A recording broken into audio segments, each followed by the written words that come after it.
Bab 683. Mati pun harus mengajak orang bersamanya.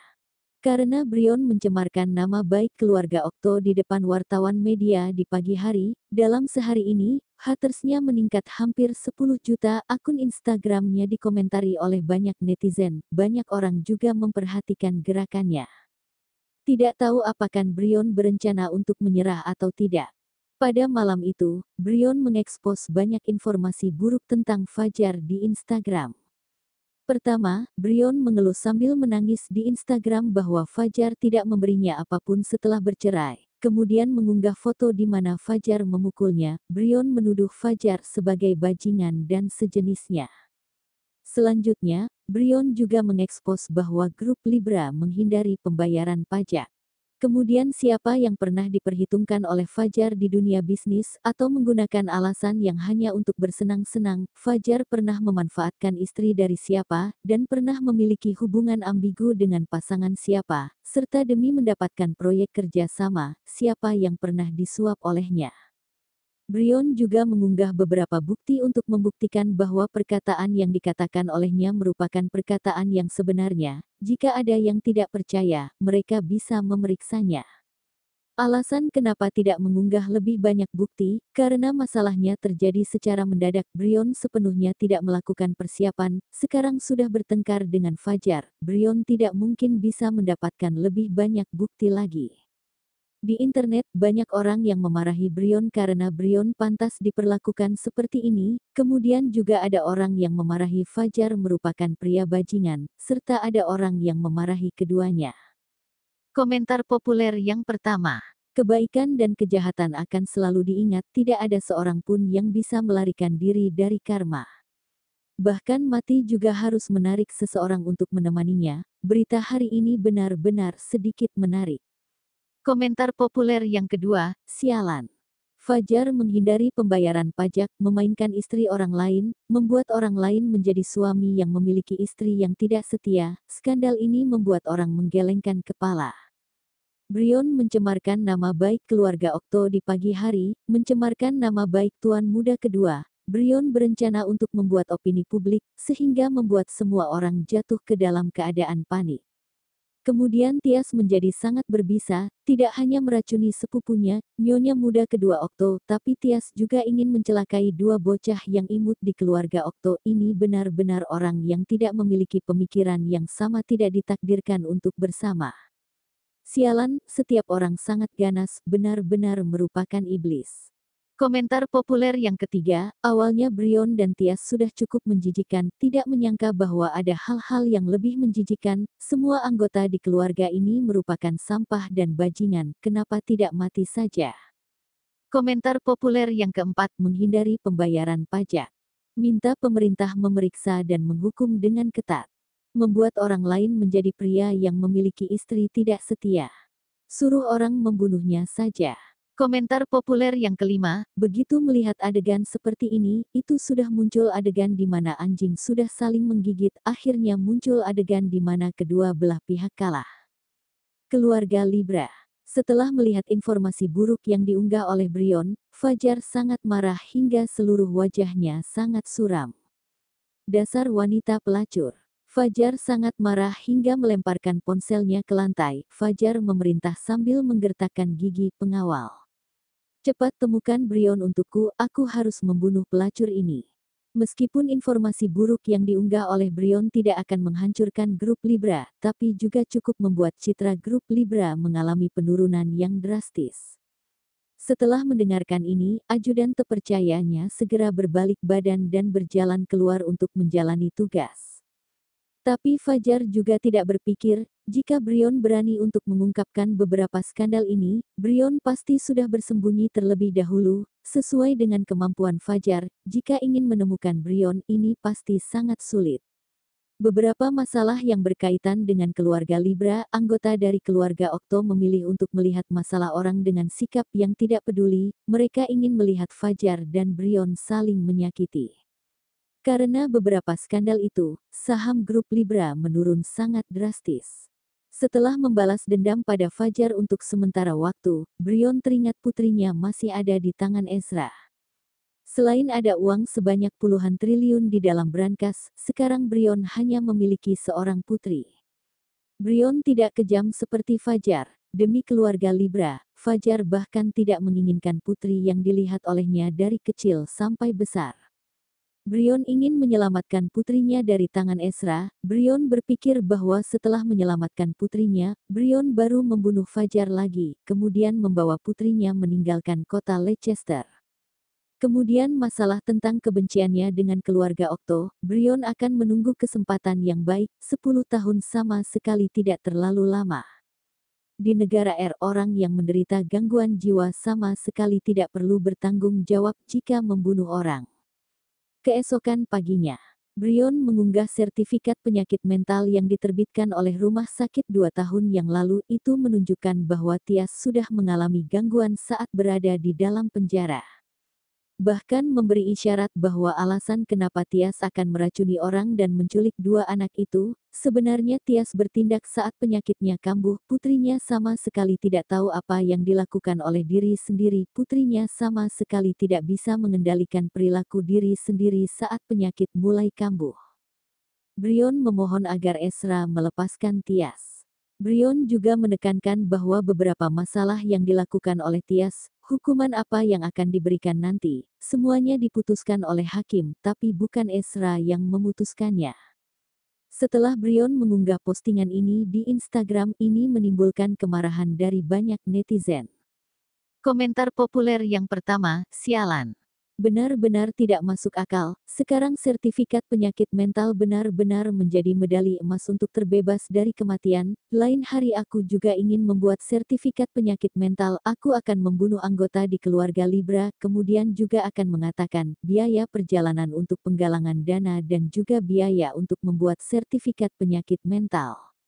Komentar populer yang kedua, jika memiliki sedikit uang dan kekuatan sekarang orang yang melakukan kejahatan pasti mengalami gangguan jiwa. Rumah sakit jiwa menekankan, kalian semua merupakan orang yang menderita gangguan jiwa, apakah kalian ingin melelahkanku? Komentar populer yang ketiga, semua orang berusaha untuk menghasilkan uang, dan berusaha untuk menjadi orang yang kaya, kedepannya melahirkan seorang anak yang menderita gangguan jiwa. Jika merasa tidak suka pada seseorang, biarkan anak kalian membunuh orang itu saja.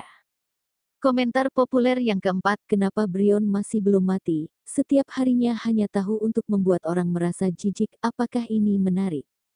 Benar-benar ingin membunuh Brion dan Tias. Semalam Brion menyebarkan desas-desus di depan wartawan, mencemarkan nama baik keluarga Okto, mengatakan masalah tentang Ezra merupakan mata-mata internasional. Ini menimbulkan sensasi yang sangat besar, meskipun beberapa jam kemudian, perkataan Brion dihantam balik dengan bukti yang diunggah oleh Vito. Tapi masalah ini tetap mengejutkan pemimpin di negara R. Ditambah informasi yang disebarkan oleh Brion hari ini, Brion mengatakan bahwa Tias ada di tangan Ezra, kemudian Tias juga disiksa dengan kejam oleh Ezra. Brion meminta agar Ezra melepaskan Tias. Meskipun masalah ini tidak seheboh semalam, tapi Brion merupakan tokoh yang terkenal sekarang. Begitu mengunggah postingan di Instagram, postingan itu akan segera masuk ke pencarian yang populer, bahkan sebagian besar komentar sedang memarahinya. Pada siang hari, Ezra menerima panggilan masuk dari ibu kota kekaisaran di negara R. Itu merupakan wakil komandan angkatan darat ibu kota kekaisaran di negara R, kemudian juga merupakan gurunya Ezra, dan Ezra merupakan murid yang paling dibanggakan olehnya. Wakil komandan di ibu kota kekaisaran menasihati Ezra, menyuruh Ezra segera menyelesaikan masalah ini dengan baik, memberi isyarat agar Ezra melepaskan Tias, jangan sampai menimbulkan kematian. Mengatakan bahwa jika masalah ini ditunda dalam waktu yang lama, dampaknya akan sangat besar, kemudian akan menimbulkan keresahan sosial. Atasan akan mengirim orang ke kota Leicester untuk menyelidikinya. Ezra dengan tegas berjanji pada gurunya bahwa dirinya sendiri akan menangani masalah ini secepat mungkin. Setelah menutup telepon, Ezra memikirkan bagaimana cara untuk membunuh Tias. Setelah melihat postingan yang diunggah oleh Brion di Instagram, sudut bibir Ezra terangkat dan membentuk lengkungan yang dingin dan ganas. Gangguan jiwa. Dengan cepat Ezra menelepon Kevin. Sekitar 10 detik kemudian, panggilan baru terhubung. Kevin bertanya dengan nada tenang, "Tuan muda kedua, ada apa?" "Oh, tidak apa-apa." Brion membuat postingan di internet yang mengatakan bahwa Tias menderita gangguan jiwa saat berada di penjara. Sekarang juga mengunggah sertifikat penyakit mental di Instagram. Brion ingin membantu Tias membebaskan diri dari hukuman. Ezra menjelaskannya dengan nada acuh tak acuh. Ezra masih belum menyelesaikan perkataannya. Kevin sudah memotong perkataan Ezra. Kevin bertanya, "Tuan muda kedua ingin membiarkan Tias benar-benar menderita gangguan jiwa." Bab 684. Jika merasa malu, itu sama sekali tidak bisa mendapatkan istri. Seperti dugaan, jika berbicara dengan orang yang pintar itu sama sekali tidak perlu membuang air liur. Ezra menjawab dengan nada dingin. "Boleh." Kevin langsung menyetujuinya tanpa berpikir terlebih dahulu. Kevin bertanya lagi, "Berapa lama tuan muda kedua ingin membiarkan Tias menjadi orang yang menderita gangguan jiwa?" "2 bulan, apakah kamu bisa melakukannya?" Mata Ezra terlintas tatapan kejam. "Hanya 2 bulan." Kevin bertanya dengan nada sedikit kaget. Kevin mengira bahwa pria ini ingin membiarkan Tias menjadi orang yang menderita gangguan jiwa seumur hidup. "Apakah kamu tidak bisa mengendalikan waktu Tias untuk menjadi orang yang menderita gangguan jiwa?" Ezra bertanya balik. "Bukan, hanya saja tidak menyangka bahwa tuan muda kedua juga memiliki satu sisi yang baik." Kevin berkata dengan nada tenang. Kevin menggunakan kata "baik" dengan sangat bagus. Ezra sama sekali tidak menjelaskan alasan kenapa dirinya sendiri melakukannya seperti ini kepada Kevin. Tias meracuni Kina, kemudian juga mencoba untuk membunuh orang. Hanya 2 tuduhan ini saja. Jika memberi hukuman sesuai dengan orang biasa, itu pasti akan masuk penjara seumur hidup. Sebenarnya Ezra bisa diam-diam membunuh Tias dan juga Brion. Tapi postingan di Instagramnya Brion membuat Ezra teringat cara terbaik untuk menangani mereka. Brion ingin membiarkan hakim untuk menentukan hukuman Tias. "Boleh." "Apakah ingin menggunakan penyakit mental untuk melarikan diri dari hukuman?" "Boleh juga." Kalau begitu Ezra akan membiarkan Tias dirawat di rumah sakit jiwa yang berkelas atas di negara R seumur hidup. 2 bulan kemudian, setelah Tias sadar kembali dan menyadari bahwa dirinya sendiri berada di dalam rumah sakit jiwa, itu barulah penyiksaan yang sebenarnya. "Kapan kamu nyaman untuk datang ke sini?" Ezra bertanya dengan nada dingin. "Aku tidak ada kerjaan sekarang," jawab Kevin. Meskipun prinsip Kevin adalah tidak melawan atau tidak membunuh orang yang tidak memiliki kebencian dengannya, tapi Kevin sangat menyukai 2 anak kecil itu. Tias malah berani mencari orang untuk melukai 2 anak kecil itu. Kevin tidak keberatan untuk membuat pengecualian. Meskipun Ezra tidak mengatakan apa-apa, tapi Kevin dengan samar-samar menebak bahwa Ezra pasti tidak hanya ingin membiarkan Tias menjadi gila selama 2 bulan. Masalah tentang apa yang ingin dilakukan oleh Ezra, Ezra tidak memberitahukannya kepada Kevin. Kevin juga malas untuk bertanya. "Kalau begitu kamu datang saja sekarang." Ezra memberitahukan sebuah alamat kepada Kevin dengan penuh semangat dan tegas. Setelah menutup telepon, Kevin segera meninggalkan tempat tinggalnya. Di dalam rumah sakit yang lain, Tias yang terluka parah sedang berbaring dengan lemah di atas ranjang rumah sakit untuk tidur siang. Makan, minum, serta buang air kecil dan besar diurus oleh perawat. Ada 2 penjaga tani yang menjaga di luar bangsal. "Tuan muda kedua, Dr. Kevin." 2 penjaga tani itu segera memanggil dengan hormat. Tias tiba-tiba terbangun, begitu melihat Ezra dan Kevin berjalan kemari. Ekspresi wajah Tias yang awalnya sudah pucat, sekarang menjadi semakin pucat, mata penuh dengan tatapan takut. "Kamu, apa yang ingin kamu lakukan?" Seluruh tubuh Tias menjadi gemetar. Tias menatap Ezra dengan tatapan waspada dan takut. "Ibumu mengatakan bahwa sebelumnya kamu sudah menderita gangguan jiwa. Kamu bertindak pada Kina, Clayton dan juga Dea saat penyakitmu kambuh. Ibumu memohon padaku untuk melepaskanmu." Sudut bibir Ezra terangkat dan membentuk lengkungan yang dingin. Ezra berkata dengan nada acuh tak acuh dan tenang. Setelah mendengarkan ini, mata Tias terlintas tatapan semangat. Karena ibumu mengatakan bahwa kamu melakukan beberapa hal itu saat penyakitmu kambuh, maka hukuman apa yang akan dijatuhkan nanti, semuanya tergantung pada perkataan hakim. Ezra terdiam sejenak, mata yang dingin tidak membawa perasaan apapun. Ezra melirik Tias yang tidak bisa menyembunyikan kesenangan. Ezra barulah berkata, kalau begitu aku akan membuat penyakit mentalmu menjadi penyakit yang sebenarnya. Tias mencurigai apakah dirinya sendiri sudah salah dengar. Apa maksudnya membuat penyakit mentalnya menjadi penyakit yang sebenarnya? Jangan-jangan Ezra ingin. Begitu memikirkan kemungkinan ini, Tias ketakutan hingga menarik napas dingin. Ezra tidak, Tuan Muda Kedua Okto, Anda tidak bisa melakukannya seperti ini. Kenapa aku tidak bisa melakukannya seperti ini? Apakah kamu melakukan beberapa hal itu saat penyakitmu kambuh? Itu bisa diketahui setelah melakukan pemeriksaan. Jika menemukan bahwa kamu melakukan kejahatan dalam keadaan yang normal, maka kamu tidak bisa melarikan diri dari hukuman penjara seumur hidup. Jika keluarga Okto menambahkan beberapa tuduhan untukmu, kamu akan masuk ke penjara seumur hidup. Apakah kamu ingin berada di penjara seumur hidup? Ezra berkata sambil tersenyum dingin. Begitu melihat Tias menggelengkan kepalanya dengan kuat, Ezra berkata lagi, aku hanya membiarkanmu menjadi gila selama 2 bulan. 2 bulan kemudian, begitu masalah ini selesai, hakim juga tidak akan menghukummu atas kejahatan yang kamu lakukan. Pada akhirnya, tidak peduli apakah Tias bersedia atau tidak, setelah Ezra selesai berkata, Ezra langsung menyuruh orang untuk memukul Tias hingga pingsan, kemudian mengatur ruang operasi untuk Kevin.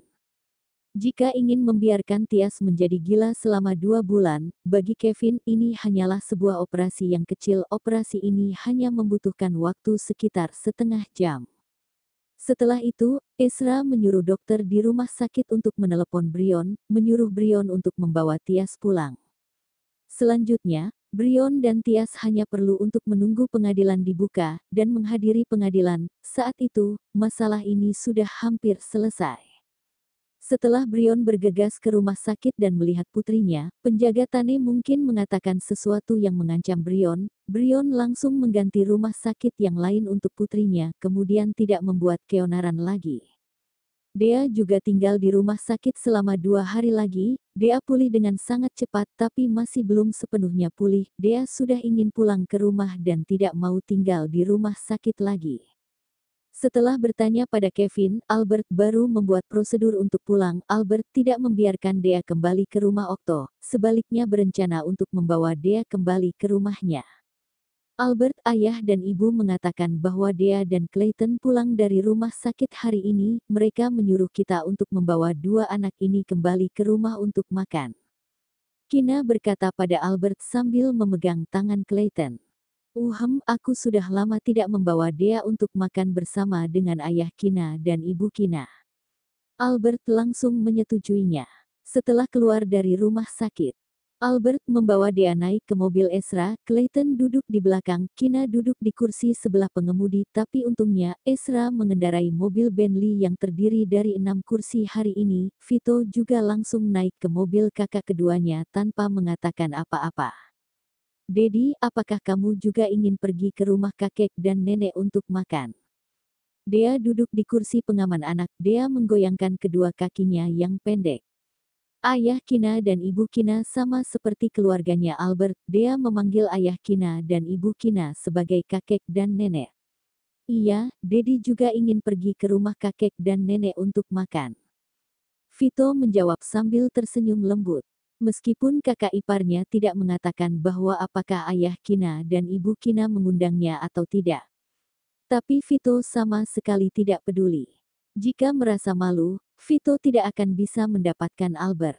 Albert duduk di sebelah. Albert mendengar perkataan Vito dengan wajah tanpa ekspresi. Albert diam-diam menyindir di dalam hati, pria ini benar-benar tidak tahu malu. Di kursi depan, Kina yang duduk di kursi sebelah pengemudi malah menelepon Kevin. Nana, ada apa? Kevin bertanya dengan suara lembut. Clayton dan Dea sudah keluar dari rumah sakit hari ini. Ibuku mengatakan bahwa kamu sudah bekerja keras untuk mengobati Clayton dan Dea selama beberapa hari ini. Ibuku ingin mengundangmu untuk makan malam sebagai tanda terima kasih. Kina berkata dengan jujur. Kina bisa merasakan bahwa Elbunya seolah-olah sangat menyukai Kevin. Tidak perlu, hubungan antara aku dan kamu, sama sekali tidak perlu mengucapkan terima kasih. Kevin menolak sambil tersenyum polos. Kevin tidak suka pergi ke rumah orang lain untuk makan, di dalam rumah itu, hanya Kevin sendirian yang merupakan orang luar, meskipun tidak pernah mengekspresikannya, tapi hati tetap merasa sedikit aneh. Kami sudah meninggalkan rumah sakit, sekarang akan pergi ke rumahmu untuk menjemputmu. Setelah Kina selesai berkata, tidak menunggu Kevin berbicara, Kina langsung mengakhiri panggilan. Sekarang Kevin tinggal di villa yang ditinggal oleh Ezra sebelumnya. Itu merupakan villa yang dibeli oleh Ezra sebelum menikah. Setelah Ezra dan Kina menikah, Ezra dan Kina juga pernah tinggal di sini untuk sementara waktu.